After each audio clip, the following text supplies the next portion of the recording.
जय माता दी। हिंदू धर्म में नवरात्रि का विशेष महत्व माना जाता है। नवरात्रि का पर्व मां दुर्गा की पूजा आराधना के लिए समर्पित होता है। साल में 4 बार नवरात्रे आते हैं, जिसमें 2 गुप्त नवरात्रि होते हैं। एक माघ मास में, दूसरा आषाढ़ माह में। गुप्त नवरात्रि में मां दुर्गा के अलग अलग रूपों की पूजा अर्चना की जाती है। इस वर्ष जैसा कि हम जानते हैं 30 जनवरी से नवरात्रे शुरू हो गए हैं। आज नवरात्रि का विशेष दूसरा दिन है। इस दिन मां दुर्गा के दूसरे स्वरूप ब्रह्मचारिणी स्वरूप का गायन पूजन होता है। माता ब्रह्मचारिणी की पूरी जीवन कहानी सुनने से पहले हम यह जान लें कि गुप्त नवरात्रि में विशेष हम प्राप्तियां करें, माता को प्रसन्न करें। उसके लिए हम नवरात्रि में क्या ना करें और क्या करें, तो सबसे पहले जानेंगे कि हम क्या ना करें। गुप्त नवरात्रि के दौरान मांस, मछली, मदिरा, प्याज, लहसुन जैसे तामसिक चीजों का सेवन नहीं करना चाहिए। पवित्रता के व्रत को धारण करना चाहिए। गुप्त नवरात्रि में व्रत रखने वाले लोगों को दाढ़ी, मूछ, बाल और नाखून भी नहीं काटने चाहिए। गुप्त नवरात्रि के दौरान किसी का अपमान या झगड़ा नहीं करना चाहिए। गुप्त नवरात्रि के दौरान झूठ बोलना पाप है। गुस्सा करने से भी हमें बचना चाहिए। इन दिनों में हम काले रंग के कपड़े ना पहने। काला रंग पहनने से मां रुष्ट हो जाती है। गुप्त नवरात्रि के दिनों में हमें चमड़े की चीजों का इस्तेमाल नहीं करना चाहिए। गुप्त नवरात्रि के दिनों में घर में गंदगी या अंधेरा नहीं रखना चाहिए। गुप्त नवरात्रि के दौरान व्रत रखकर दिन में सोने से बचना चाहिए। व्रत को बीच में तोड़ना नहीं चाहिए। महिला, बुजुर्ग और पशु पक्षियों को सताना नहीं चाहिए।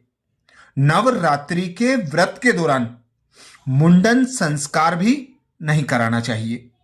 गुप्त नवरात्रि के दौरान शुद्ध और सात्विक भोजन ही स्वीकार करना चाहिए। इन नवरात्रि के 9 दिनों में बेड पर या पलंग पर नहीं सोना चाहिए। गुप्त नवरात्रि के दूसरे दिन माता ब्रह्मचारिणी की कहानी सुनने से हमें मनवांछित फल की प्राप्तियां होती हैं।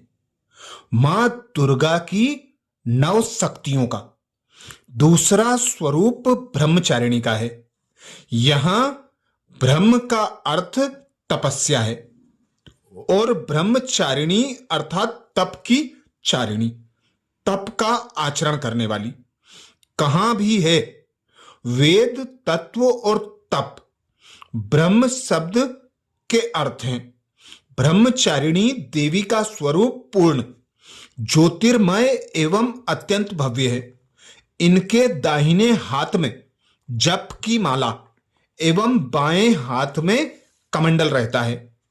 अपने पूर्व जन्म में ये हिमालय के घर पुत्री के रूप में उत्पन्न हुई थी। तब नारद के उपदेश से उन्होंने भगवान शंकर जी को पति के रूप में प्राप्त करने के लिए अत्यंत कठिन तपस्या की थी। इस दुष्कर तपस्या के कारण इन्हें तपचारिणी अर्थात ब्रह्मचारिणी नाम से जाना जाता है। 1000 वर्ष उन्होंने केवल फल मूल खाकर व्यतीत किए थे। 100 वर्षों तक केवल शाक पर निर्वाह किया था। कुछ दिनों तक कठिन उपवास रखते हुए खुले आकाश के नीचे वर्षा और धूप के भयानक कष्ट सहे। इस कठिन तपस्या के पश्चात 3000 वर्षों तक केवल जमीन पर टूटकर गिरे हुए बेल पत्रों को खाकर वह भगवान शंकर की आराधना करती रही। इसके बाद उन्होंने सूखे बेल पत्रों को भी खाना छोड़ दिया। कई हजार वर्षों तक वह निर्जल और निराहार तपस्या करती रही। पत्तों को भी खाना छोड़ देने के कारण उनका नाम अर्पणा भी पड़ गया था। कई हजार वर्षों की इस कठिन तपस्या के कारण ब्रह्मचारिणी देवी का वह पूर्व जन्म का शरीर एकदम क्षीण हो गया था। वह अत्यंत क्रसकाय हो गई थी। उनकी यह दशा देखकर उनकी माता मेना अत्यंत दुखित हो उठी। उन्होंने उन्हें इस कठिन तपस्या से विरत करने के लिए आवाज दी। उमा, अरे नहीं ओ नहीं। तब से ब्रह्मचारिणी का पूर्व जन्म का नाम उमा भी पड़ गया था। उनकी इस तपस्या से तीनों लोकों में हाहाकार मच गया था। देवता, ऋषि, सिद्धिगण, मुनि सभी ब्रह्मचारिणी देवी की इस तपस्या को अभूतपूर्व पुण्य कृत्य बताते हुए उनकी सराहना करने लगे। अत्यंत अंत में पितामह ब्रह्मा जी ने आकाशवाणी के द्वारा उन्हें संबोधित करते हुए प्रसन्न स्वरों में कहा, हे देवी, आज तक किसी ने ऐसी कठिन तपस्या नहीं की थी। ऐसी तपस्या तुम्ही से संभव थी। तुम्हारे इस अलौकिक कृत्य की चतुर्दिक सराहना हो रही है। तुम्हारे मनोकामना सर्व तोभान परिपूर्ण होगी। ब्रह्मा जी ने कहा, तुम्हारी मनोकामना पूर्ण होगी। भगवान चंद्रमौली शिवजी तुम्हें पति रूप में प्राप्त होंगे। अब तुम तपस्या से विरत होकर घर लौट जाओ। शीघ्र ही तुम्हारे पिता तुम्हें बुलाने आ रहे हैं। मां दुर्गा जी का यह दूसरा स्वरूप भक्तों और सिद्धों को अनंत फल देने वाला है। इनकी उपासना से मनुष्य तप, त्याग, वैराग्य, सदाचार, संयम की वृद्धि होती है। जिनके कठिन संघर्षों में भी उनका मन कर्तव्य पथ से विचलित नहीं होता। मां ब्रह्मचारिणी देवी की कृपा से उसे सर्वत्र सिद्धि और विजय की प्राप्ति होती है। दुर्गा पूजा के दूसरे दिन इन्हीं के स्वरूप की उपासना की जाती है।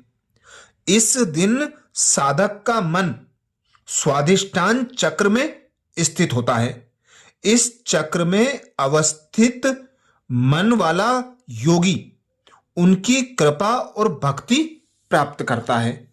उसकी सभी इच्छा मनोकामनाएं मां ब्रह्मचारिणी पूर्ण करती हैं।